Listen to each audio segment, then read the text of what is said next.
Okay, then we need to reorganize the income statement. So we just reorganized the balance sheet, we calculated invested capital and total funds invested. We need to reorganize the income statement, and we want to calculate NOPLAT, net operating profit, less adjusted taxes. Now, unlike when we reorganize the balance sheet, reorganizing the income statement, we come up with a new statement that looks very much like the old income statement. It is just going to have a new end result, which is NOPLAT rather than net income. And it's going to have some different calculations, particularly with taxes. We are going to calculate taxes in a different way.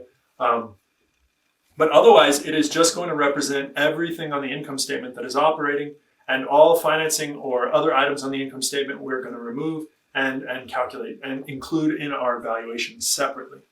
Okay? So NOPLAT is revenue minus any operating costs and less any taxes that would have been paid if the firm was financed only with equity. Right? So this is why I say we're calculating taxes differently. We're going to calculate what's called operating cash taxes for the firm.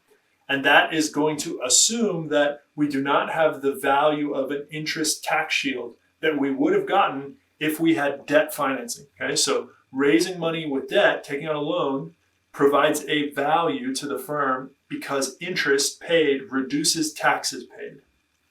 Now, we want to, again, consider the firm only in its operations. We don't want to consider the financing yet.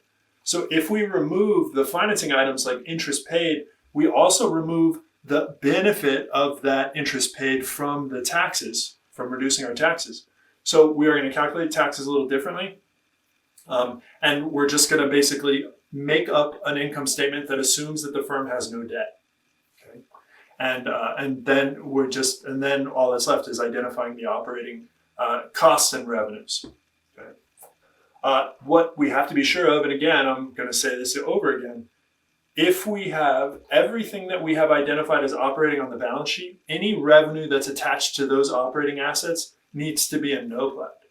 And any revenue that we include in NOPLAT, we have to make sure that the equivalent asset is also in invested capital, right? So if we jump back really quick to that example I said where the firm might have an old warehouse that it's renting out, and we see a footnote that says we are renting out this old warehouse, so $50 million from our net PP&E is non-operating. We would love to be able to exclude that from invested capital and say this is non-operating asset, and so we're going to take it out. We're not going to include it in invested capital. What we would have to do in order to do that, if we wanted to do that, we would have to be able to identify the revenue, the rental income that property is generating, so we could also exclude that revenue from NOPLAT. Otherwise, we would be reducing our invested capital, but not reducing our NOPLAT. And so we would be driving up ROIC, and we would be doing so, not fraudulently, because fraud implies that you're like out to get somebody, but we'd be doing so mistakenly, and it would be inflated, and it would make the firm look as if it was performing better than it was, because we would be including non-operating revenue and excluding non-operating assets that's generating that revenue. Okay, so we have to make sure that everything that's in invested capital is also in NOPLAT and vice versa. Okay, but that being said, reorganizing the income statement I think is easier.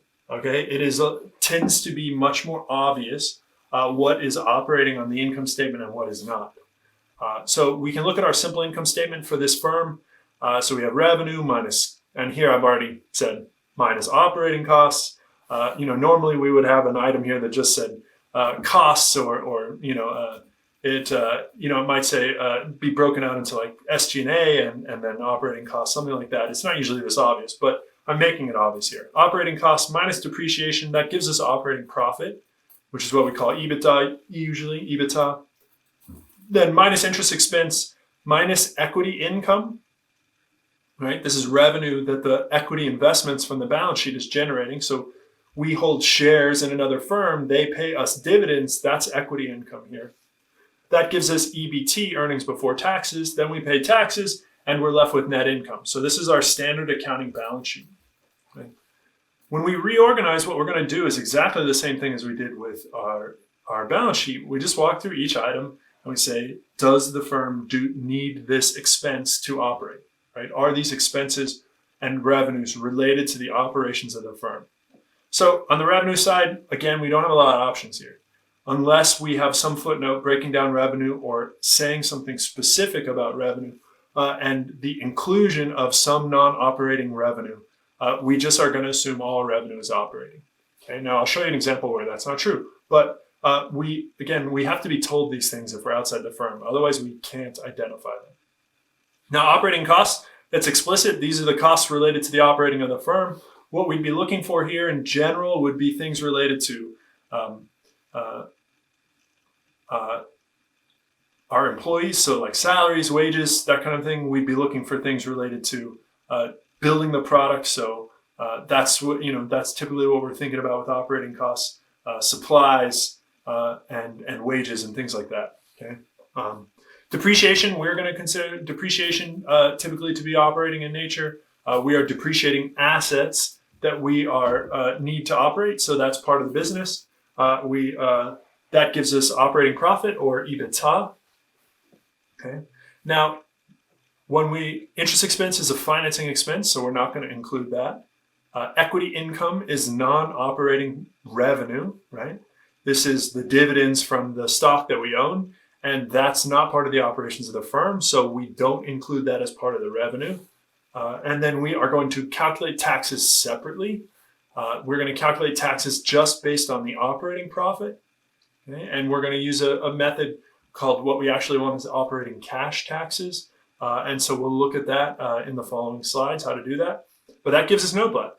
Operating profit less adjusted taxes gives us NOPLAT. Okay? So that's our reorganized income statement. Now we can adjust that by including any non-operating income and non-operating taxes. That would be income available to investors.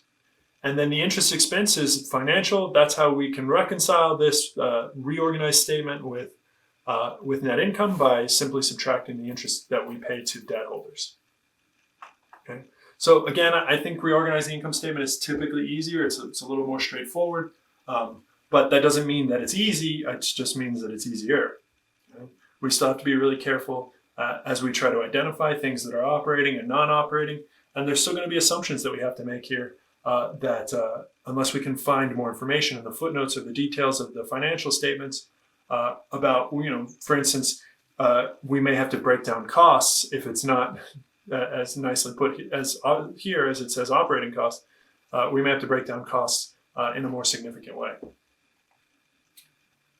Okay, now here's an example where we can find some information in the footnotes that identifies something that is not typically available to us. Okay, so this is the income statement for a company called Hasbro. They're a toy maker. This is from their 10K, so their annual report in 2009.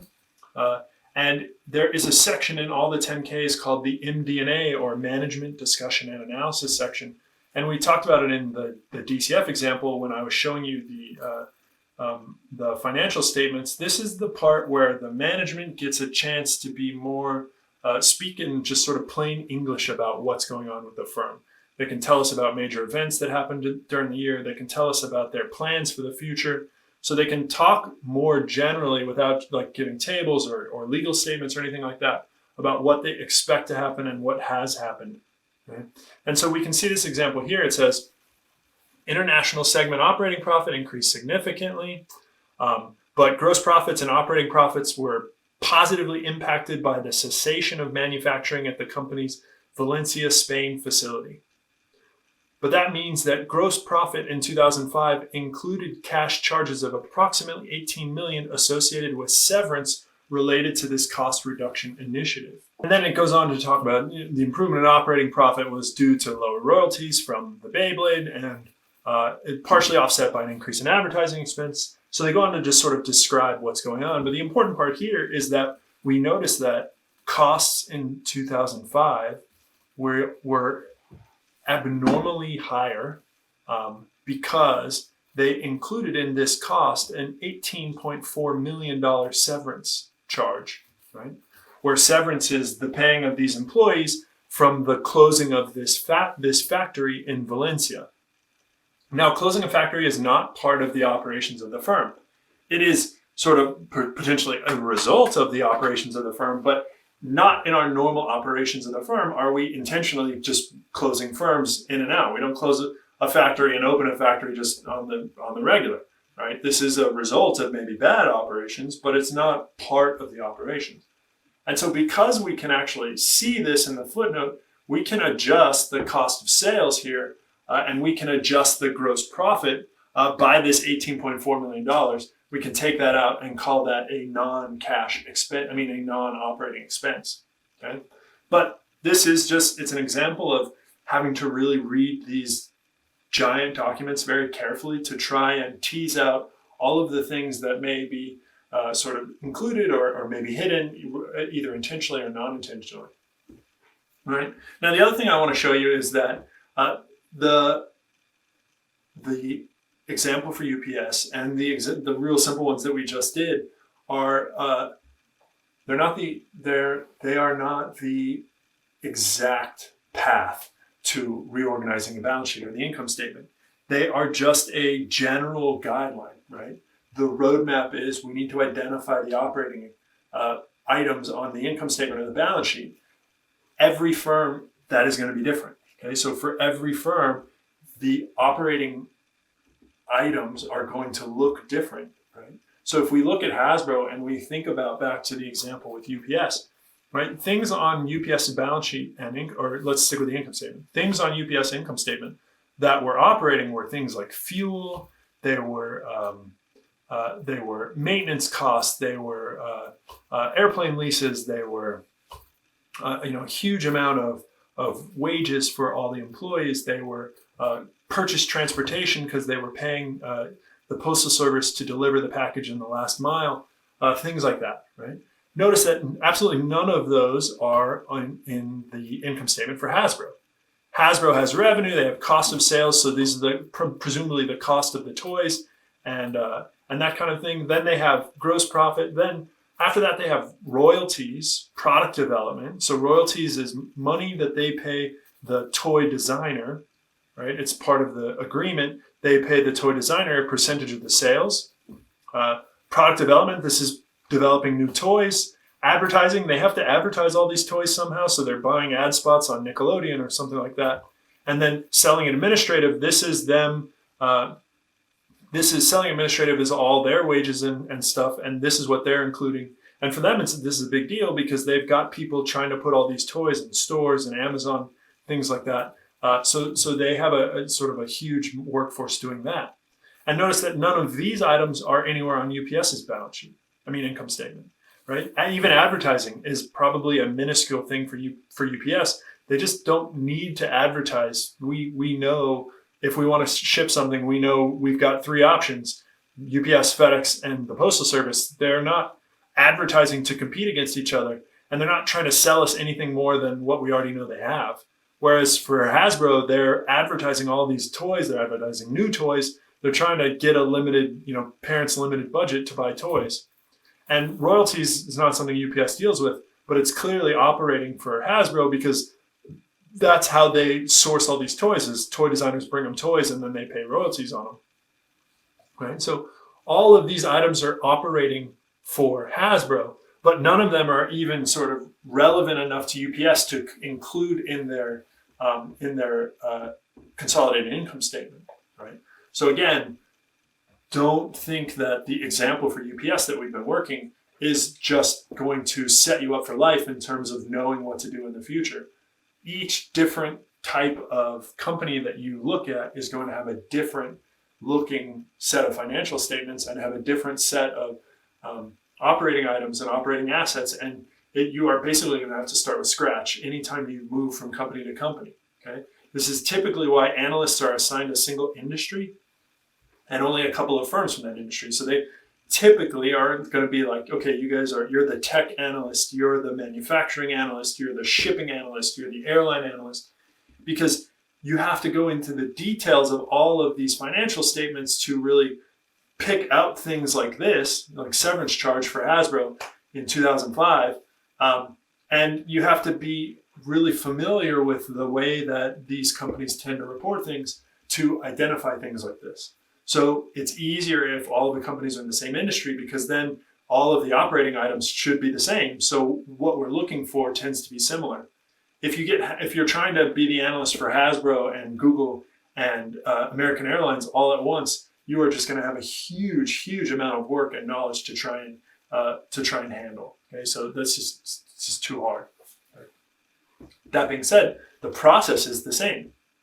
Right? So remember that DCF is just a roadmap. Like all that we're talking about is just a roadmap. It is a guideline, but it is not a specific. There is no specific set of rules that like always royalties are always operating. That advertising is always operating. That R&D is always important enough to be capitalized. All of those things aren't true all the time.